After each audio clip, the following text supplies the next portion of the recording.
FIM Soir. Le nec plus ultra de l'actualité du jour, préparé et servi par la rédaction politique. Maïmouna Sow. Bonsoir, nous sommes le dimanche 29 octobre 2023. Le barreau de Guinée va boycotter les audiences dans les cours et tribunaux à partir de demain lundi. Ceci afin de montrer leur mécontentement suite à l'agression de leurs confrères par le procureur par intérim de Koya. Vous entendrez leur porte-parole dans quelques minutes. Depuis son entrée en fonction, le chancelier allemand vient pour la troisième fois en Afrique. Olaf Scholz va visiter le Nigeria et le Ghana. Le président de la République fédérale d'Allemagne, Frank-Walter, est attendu à partir du lundi 30 octobre en Tanzanie et en Zambie. La République turque célèbre 100 ans d'existence ce 29 octobre. Les autorités ont profité pour exhiber leur puissance dans le ciel sur le Bosphore. Notre rédaction a tendu son micro à l'ambassadeur de Turquie en République de Guinée. Vous l'entendrez en fin d'édition. Bienvenue dans ce journal. FIM FM, première sur l'info, le journal. Maïmouna Sow. Bonsoir de nouveau, nous venons de l'apprendre. Amadou Boy, accusé d'avoir tiré à bout portant sur le président du district de Goundoupi, situé dans la préfecture de l'Elouma, a été appréhendé ce dimanche dans un autre district situé à 18 km du lieu du crime. L'information a été confirmée par le sous-préfet de Parawol, où ce jeune a ouvert le feu sur son oncle Elhaj Moussa Koulibaly qui dormait dans un hamac. Depuis l'acte, le mis en cause avait disparu dans la nature, constituant une menace pour les autres. Fodé Souma annonce que ce sont les forces de l'ordre qui ont mis main sur Amadou Oui qui s'était retranché dans le village où enseigne son épouse. Pour rappel, ce crime s'est produit en début de semaine dans la sous-préfecture de Parawol où l'insécurité a pris une ampleur inquiétante. Des citoyens de la préfecture de Dubrika dénoncent l'arrêt des travaux de construction du marché de Kenende Plateau entamé depuis 2 ans. Selon eux, l'entrepreneur qui a le contrat a délaissé les travaux par la complicité du maire de la commune urbaine de Dubrika.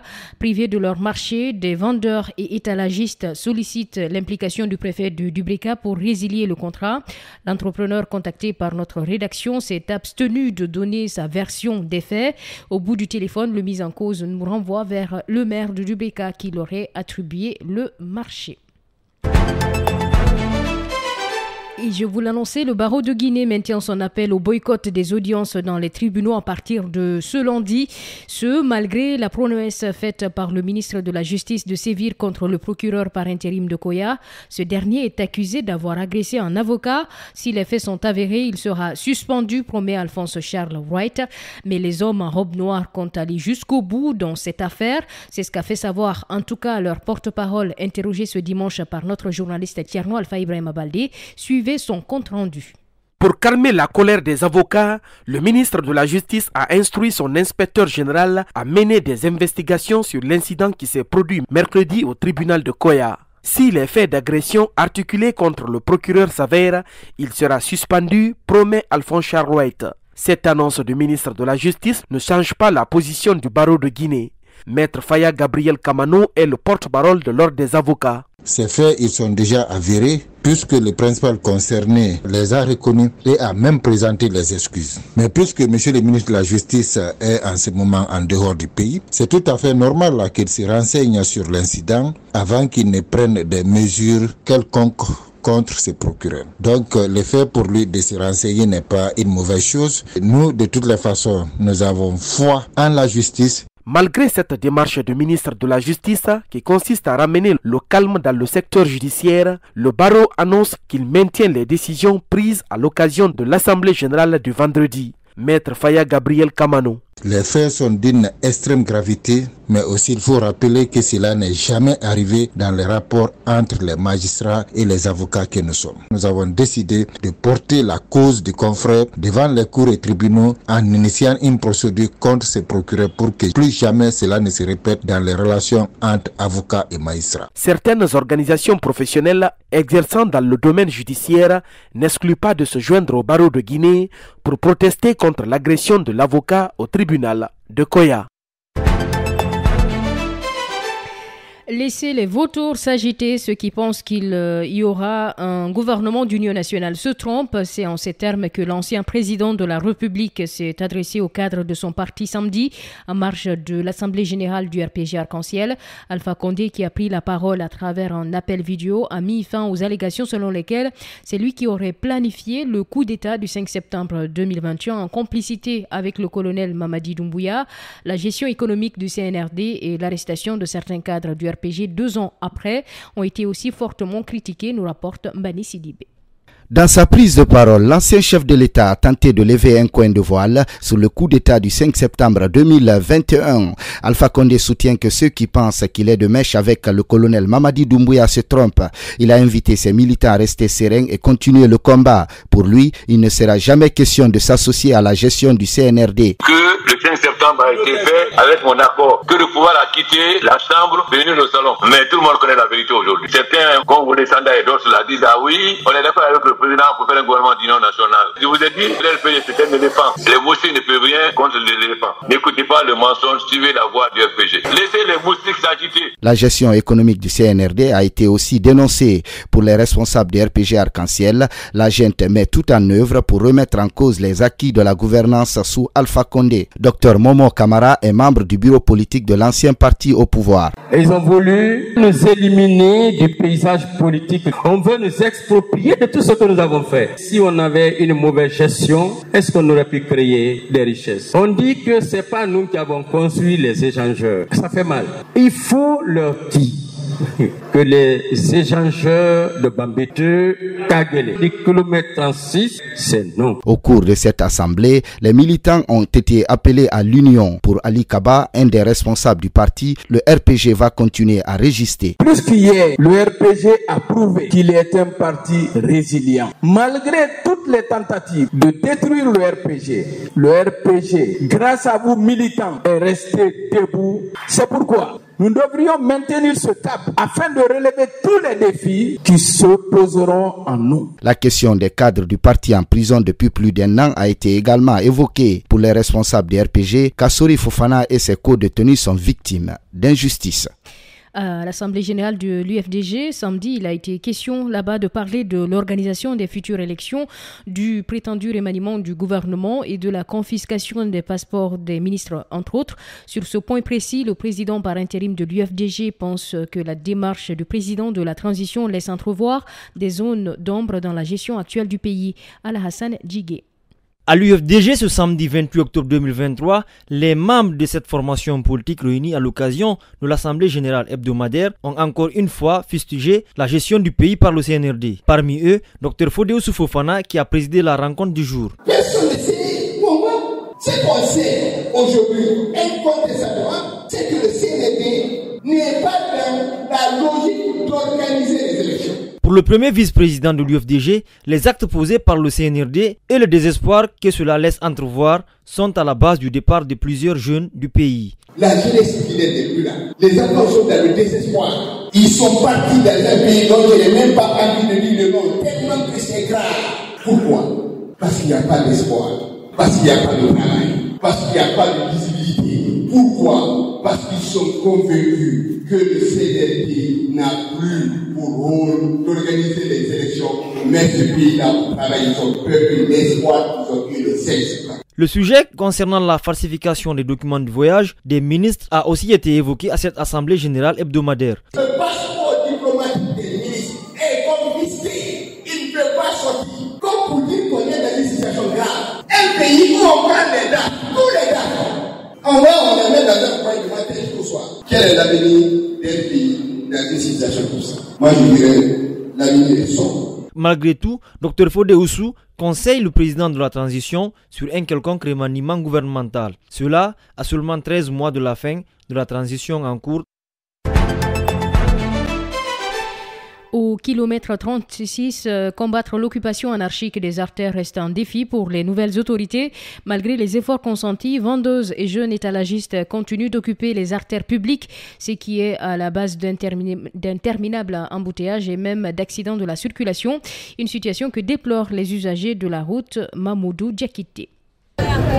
Au kilomètre 36, des femmes vendeuses continuent d'occuper anarchiquement les abords de la route. Les efforts déployés par les autorités pour les faire quitter les lieux se heurtent à une sorte de résistance de la part, une situation qui affecte la circulation routière à plusieurs endroits. C'est le cas au marché du kilomètre 36 où le trafic est souvent ralenti. Augustin Kamano est un citoyen de la localité. Je vois quand même des risques parce que vouloir encombrer la route, parfois ça cause beaucoup d'accidents.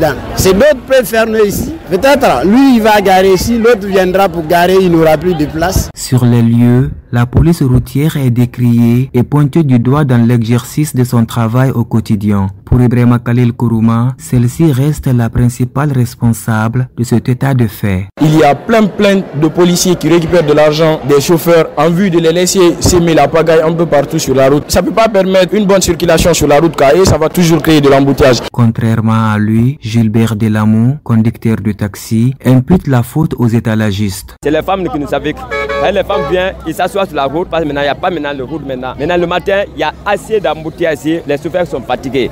Et c'est ce qu'on veut demander à les autorités de nous aider, s'ils peuvent donner les places et pour pousser la femme là, les femmes n'ont qu'à laisser la route complètement pour les véhicules. À noter que plusieurs décisions ont été prises par les autorités pour libérer les emprises. Malgré ces efforts, cette décision a du mal à s'inscrire dans la pérennité.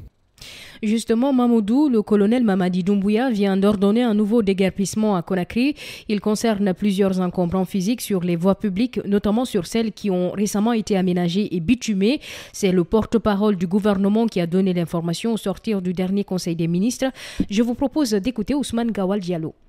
Au marché en Q5, par exemple, les conducteurs de taxi ont du mal à stationner. La voirie, ce n'est pas un lieu de commerce, ce n'est pas un lieu de garage. Elle doit être embellie, elle doit être belle. Si on veut avoir une capitale plus jolie et attirante, alors ça va être déguerpi. Ça ne veut pas dire que les gens ne reviendront pas. Ils reviendront, mais on va encore les déguerpir. Aussi longtemps que les gens n'intégreront pas que la voirie, c'est pour les personnes, c'est pour passer, ou pour les véhicules, ou pour des personnes qui marchent. Mais ce n'est pas un lieu où on va construire sa boutique ou construire son garage. Il faut continuer. C'est malheureux parce que ça coûte de l'argent de mobiliser les agents de l'État. Ça coûte beaucoup d'énergie. Vous n'allez pas être étonné de voir les engins lourds en activité pour dégager la voirie dans notre capitale. La reprise de l'opération de déguerpissement des voiries urbaines décidée par le colonel Mamadi Doumbouya fait réagir les citoyens. Pendant que la nouvelle réjouit bon nombre de conducteurs de taxis, certains marchands plaident pour l'aménagement des marchés de la capitale afin de permettre à tous les vendeurs de chercher facilement leur pain quotidien. Je vous propose d'écouter Hadiakade Bari. Au marché en Q5, par exemple, les conducteurs de taxi ont du mal à stationner à cause des étalagistes qui ont fini par occuper complètement la voie. Alpha Oumar Diallo, la quarantaine révolue, regrette ce comportement. Les marchands qui sont sur la route, ça nous fatigue. En ce moment, on ne dit pas qu'il est assis sur la route en cas d'accident. Donc aussi, ils nous aident vraiment de déguerpir tous les voies publiques. Tout le monde va être content. Regarde même les déguerpis qu'on faisait là dans 2 ou 3, tout le monde a apprécié ça. Mais déguerpi qu'on fait, si on a déguerpi même pas une semaine, il revient encore. Ces conducteurs de taxi dénoncent tous la complicité de certains agents communaux et quelques hommes en uniforme. Elhaj Mokhtar Diallo est l'un d'entre eux. Ce qu'on a vu ici, c'est beaucoup de problèmes. C'est parce que c'est ce que le président met en disposition de maintien de l'ordre. C'est son taux qui est en train de saboter le président. C'est eux qui font s'asseoir les agents de commune là. Donc avec les polices immatriculées. Ali Silla, un étudiant rencontré dans les rues de Conakry, profite de ses jours de repos pour vendre quelques articles. Le jeune homme souhaite que l'État travaille à ce que tous les marchands installés en bordure de route soient recasés. Ce qu'on va dire à l'État, c'est de revoir si on déplace les gens, où ils vont rester. Parce que quand nous regardons le marché en personne, le marché n'est pas bien aménagé. Donc les gens sont obligés de venir au bord de la route. Ce qui effectue les achats, ils n'ont pas le courage de rentrer dans la profondeur du marché. Par le fait que si vous rentrez le marché, ça dégoûte. Comme Ali Silla, ils sont nombreux ces citoyens qui plaident pour l'aménagement des marchés de Conakry. Faut-il continuer à importer des poussins en République de Guinée ou à privilégier la production locale? Le débat fait rage actuellement entre un groupe d'aviculteurs et des accouveurs à Conakry. Les premiers sont pour la première option à cause, disent-ils, de la qualité des poussins produits localement. Les autres encouragent l'interdiction de l'importation des poussins au nom du développement du contenu local. Sekou Diataya Kamara a croisé leurs opinions au sortir de l'émission La Guinée rurale ce dimanche.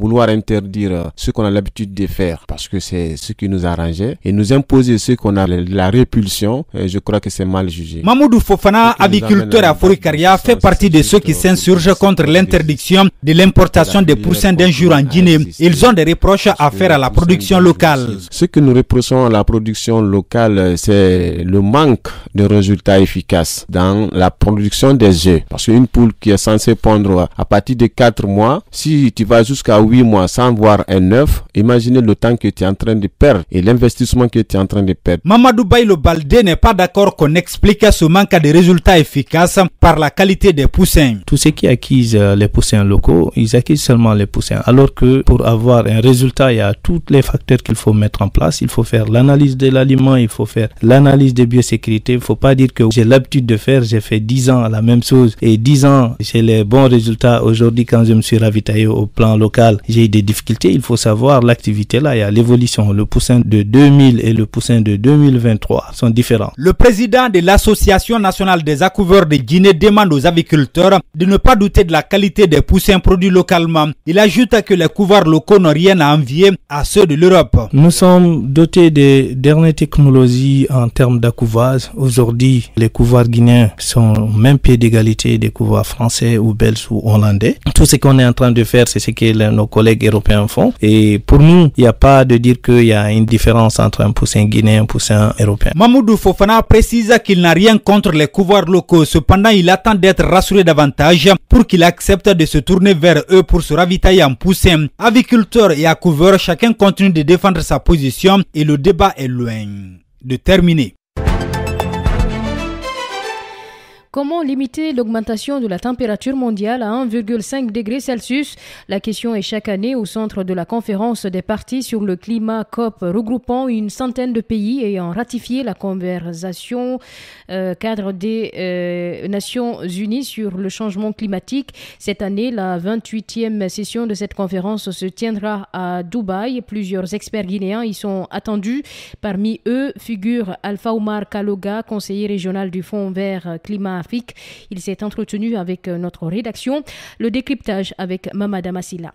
Ce grand rassemblement mondial consiste à réunir les experts climatiques et permettre aux États de discuter afin de proposer des solutions viables pour lutter contre le réchauffement climatique. À l'issue de la COP27 tenue en Égypte en 2022, plusieurs accords ont été trouvés. Pour la 28e édition, les objectifs à atteindre sont énormes compte tenu des priorités de chaque partie. Les enjeux de cette COP sont divers, dépendant des intérêts et des priorités que chaque partie met. Pour nous, l'Afrique, c'est d'abord l'opérationnalisation de ce fonds, c'est la clarté par rapport au financement post-2025, le nouveau objectif, c'est aussi avoir un rapportage clair et quantifiable de l'effort des pays développés en termes de doublement du flux de financement pour l'adaptation. Selon Alpha Oumar Kaloga, le monde pourrait faire face à beaucoup de risques si toutefois les États du monde ne parviennent pas à maintenir le réchauffement climatique en deçà de 2 degrés. Au cas où on n'attendait pas les 1,5 degrés, c'est qu'on va devoir mobiliser 5 fois plus de ressources pour pouvoir s'adapter ou bien faire face aux impacts résiduels des changements climatiques. Dans ce sens, soutient cet environnementaliste, depuis la signature de la Convention cadre des Nations Unies sur les changements climatiques, la Guinée continue de jouer sa partition, comme d'autres États d'ailleurs. La Guinée est représentée par plusieurs personnes, même à personnes qui contribuent au débat universel. Malgré cela, le phénomène persiste avec les nombreux défis autour desquels la 28e conférence des parties sur le climat qui se déroulera à Dubaï du 30 novembre au 12 décembre 2023 va certainement tourner. Comment limiter l'augmentation de la température mondiale à 1,5 degrés Celsius? La question est chaque année au centre de la conférence des parties sur le climat COP, regroupant une centaine de pays ayant ratifié la Convention cadre des Nations Unies sur le changement climatique. Vous venez d'écouter dans ce sens Mamadama Silla avec son invité Alpha Oumar Kaloga. Nous continuons ce journal. Malgré le communiqué du ministère de l'Agriculture et de l'Élevage du 28 août 2022 interdisant leur divagation dans la capitale guinéenne, des animaux restent présents dans les rues.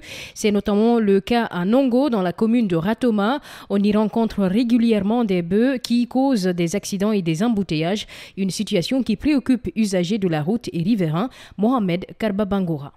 Leur présence dans les rues de la capitale ne passe pas inaperçue. Ces animaux qui divaguent parfois en groupe dans la circulation à Nongo par exemple provoquent des accidents de la circulation. Amadouba, conducteur de taxi-moto, en a payé les frais. J'avais fait un accident de circulation auprès du stade de Nongo. Les vaches qui circulent dans les rues, c'est pas une bonne chose. Elles méritent l'encadrement. C'est pas bon aussi pour les personnes qui circulent pendant la nuit. Les riverains ne sont pas épargnés. Boubacar Ba, qui revend des pommes, s'est dit victime de cette présence de bêtes dans les rues. Des bœufs s'en sont déjà pris à sa marchandise. Si ces animaux passent par là, ils mangent mes fruits comme de la pomme. Ce que je demande à l'État, c'est de les encadrer.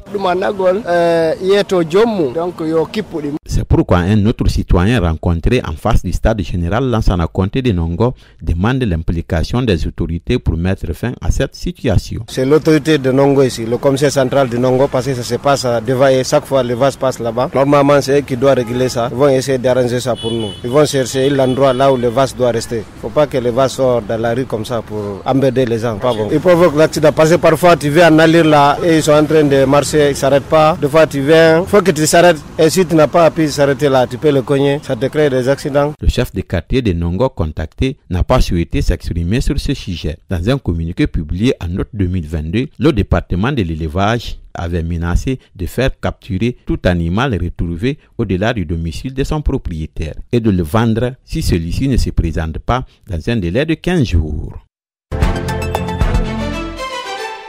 En République de Guinée, ils sont nombreux ces jeunes qui souffrent de la prostatite. Cette maladie se caractérise par des envies urgentes d'uriner accompagnées souvent de douleurs. Mais quelles sont les principales causes de la prostatite? Comment faire pour la traiter ou simplement l'éviter? Aminata Keita a posé ces questions à Dr Tcherno Mamadouri Diallo, urologue en service à l'hôpital national Ignace Dine. Selon les spécialistes de la santé, la prostatite est une inflammation de la prostate. Il peut arriver parfois que la prostate soit douloureuse, enflée et gonflée. Dr Kerno Mamadou Diallo, urologue, explique les causes de cette maladie. Nous avons les prostatites aiguës, les prostatites chroniques. Les prostatites aiguës ont pour cause en général les infections qui peuvent être sexuellement transmissibles notamment. S'il s'agit d'une prostatite chronique, on les attribue souvent à des causes d'origine neurologique.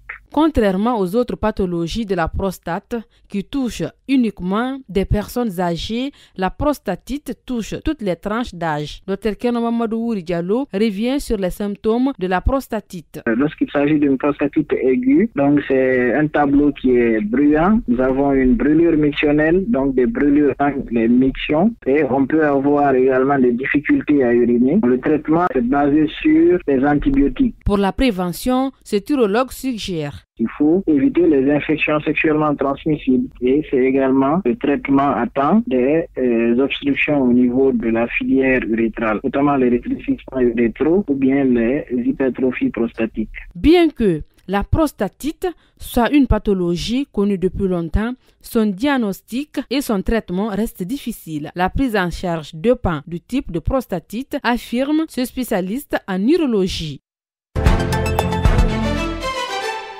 Lancée depuis le début du mois d'octobre, l'inscription à la loterie américaine se poursuit à Conakry. Plusieurs personnes de toutes générations confondues tentent chaque année leur chance dans les grands carrefours et dans les quartiers. On y voit des stands installés ça et là. Même si l'affluence n'est plus comme au début, il y a tout de même quelques citoyens qui y viennent pour s'inscrire. Mariama Diomboba est allée à la rencontre de quelques joueurs. Suivez son reportage.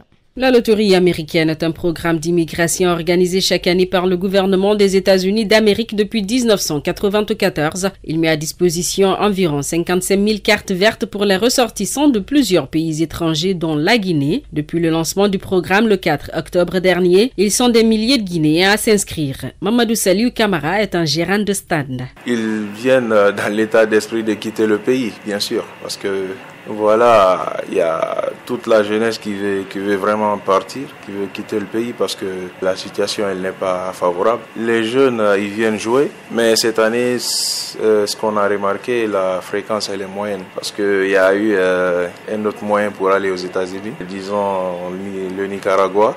Donc beaucoup ont profité de cette opportunité pour rentrer aux États-Unis. Cependant, l'affluence est de plus en plus faible dans les stands alors que nous sommes à quelques jours de la fin de l'opération. Au Grand Carrefour Cosa, par exemple, l'on compte au bout du doigt les candidats au jeu d'Ivi-Loterie. Jacques-Marcel Tonguino est un parieur. J'ai joué les années surpassées, mais bon, comme on dit, il faut toujours tenter sa chance aussi. Je continue encore à jouer aussi cette année, on ne sait jamais. Disons, c'est pas une volonté, mais comme on le dit plus souvent sur le rêve américain, aller vivre aux États-Unis et continuer ses études, c'est un rêve aussi. Donc c'est ce qui me motive aussi à aller. Ce programme qui enregistre plus de postulants que le nombre de visas disponibles dont la sélection est effectuée au hasard par un ordinateur prendra fin le 7 novembre prochain. Merci de vous informer chez nous. Il est 18h25 ici à Conakry. Le chancelier allemand se rend à compter de ce dimanche pour la troisième fois en Afrique depuis son entrée en fonction. Il y a moins de 2 ans, Olaf Scholz va visiter le Nigeria et le Ghana. Le président de la République fédérale d'Allemagne, Frank-Walter Steinmeier, visitera, lui, à partir du lundi 30 octobre, la Tanzanie et la Zambie. 2 déplacements qui illustrent l'intérêt grandissant de Berlin pour l'Afrique. L'Allemagne importe déjà du pétrole nigérian. La Turquie a célébré ce dimanche le centenaire de sa République en exhibant sa puissance dans le ciel et sur le Bosphore. À la veille de ce rendez-vous historique, Recep Tayyip Erdogan avait choisi de rejoindre samedi le grand meeting organisé par son parti, l'AKP, en soutien à la Palestine sur l'ancien aéroport Atatürk d'Istanbul. Le chef de l'État turc a accusé Israël de génocide après la frappe sur un hôpital de Gaza le 17 octobre dernier, qu'il avait aussitôt attribué à l'armée de l'État hébreu. Ce siècle d'existence pour le régime fondé par Mustafa Kemal Atatürk sur les ruines de l'Empire ottoman est aujourd'hui dirigé par Recep Tayyip Erdogan. Kemal a fait entrer la Turquie dans la modernité. Il était tourné vers l'Occident. Il a donné le droit de vote aux femmes et il prônait la laïcité à la turque. C'est le religieux soumis aux politiques. Et nous allons justement recevoir l'ambassadeur de Turquie en République de Guinée dans un instant. Film Soir, l'invité du soir. L'autre interview de Film Soir. Ce dimanche, la République de Turquie célèbre son centenaire, un siècle d'existence pour le régime fondé par Mustafa Kemal Atatürk sur les ruines de l'Empire ottoman, aujourd'hui dirigé par Recep Tayyip Erdogan. Pour parler de cet événement et des relations qui existent entre la République de Guinée et la Turquie, Ibrahima Khalil Diallo a donné la parole à l'ambassadeur de Turquie en République de Guinée. Nous tenterons de répondre dans ce numéro exclusivement consacré à ce centenaire avec l'ambassadeur en personne de la Turquie en République de Guinée, son Excellence Volkan Türk Vural. Bonsoir, monsieur l'ambassadeur. D'abord, en guise d'introduction à cet entretien, que symbolise le centenaire de votre État, la Turquie? Ça symbolise une histoire de 2200 ans. Parce que la Turquie, le peuple turc a créé depuis l'ère de temps 16 États différents.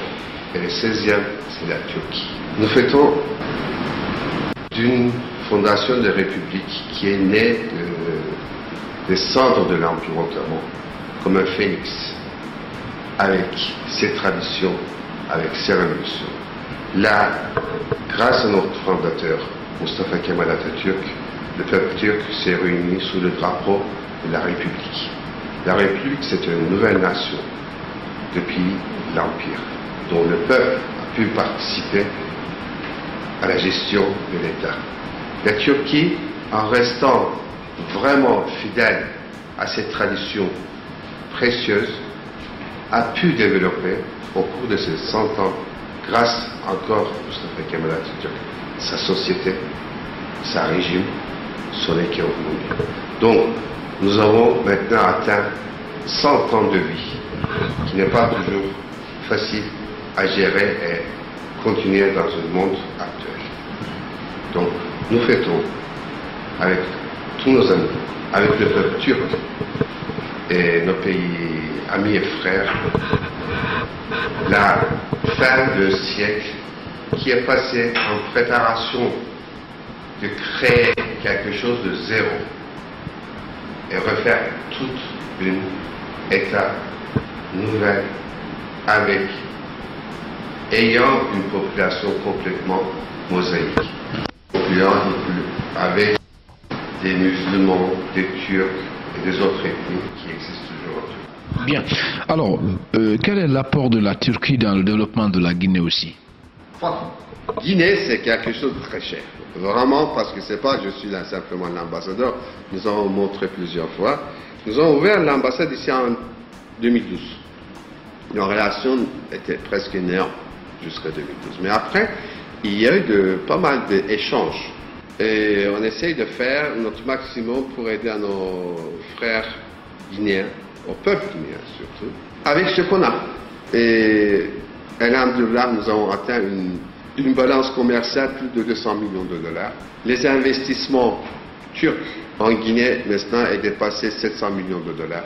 Il y a, tous les ans, on donne plus de centaines de bourses au niveau des licences, maîtrise et doctorat pour les étudiants guinéens.